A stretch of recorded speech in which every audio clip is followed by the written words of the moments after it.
one elite athlete, one of the greatest athletes in American history, I would argue, has suffered an injury in a cryogenic chamber before. That man is Justin Gatlin. And we were just talking about this before. We think Justin Gatlin, you have to put him in one of the greatest sprinters in American history. He is up there top three, I think. And long after most guys fall off, Justin is still dominating at 37 years old. It's running wild. that thing. Incredible. Yeah, it's amazing. So right now joining us is Justin Gatlin. Justin, how are you, man? Hey guys, what's going on?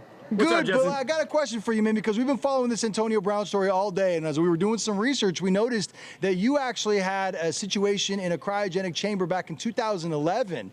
So can you walk us through what happened and how it happened?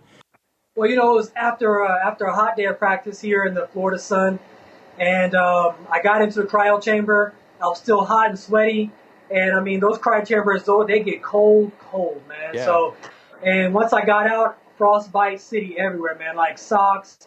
I mean, you could see the frost and the icicles all over my shorts and everything, man. It was a disaster. I had like boils and blisters all over my ankles, and actually it prevented me to get to the finals in 2011. Really?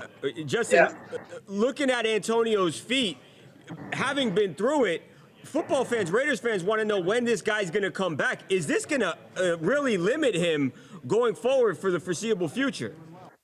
Well, two things. I mean, it's Antonio Brown. He's amazing what he does, right? Right. But at the end of the day, I mean, what I sustained and the injuries I sustained from that, it took months of recovery to get back to that, you know. So for him, I think that it's going to take some time. He definitely needs to figure out how he needs to heal the bottom of his feet because he's not going to be able to run those routes properly without healing his feet totally. What kinds of things did you do?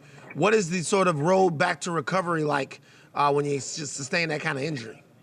I'm going to tell you one of the most disgusting things that happened to me, man. Tell me now. I got those blisters. Every day I had to wake up and get those blisters popped by hand by a therapist while I was there in Daegu for the World Championships. It just got really, really bad. And it's just going to take time for it to heal. I mean, right now, the best thing for him to do going forward is get the localized cryo. I'm actually right here right now with my guys over at Cryo. Hey! Hey! So what happens is that it prevents you from getting, you know, the frostbite and getting, you know, injury into the areas that you really don't need. I mean, if he needs to work his knees, hamstrings, ankles, everything else, you get it in those specific areas, and that's what I do now. If you like what you just saw, videos, great stories, and crazy photos, we've got more like it every single night on TMZ Sports on FS1.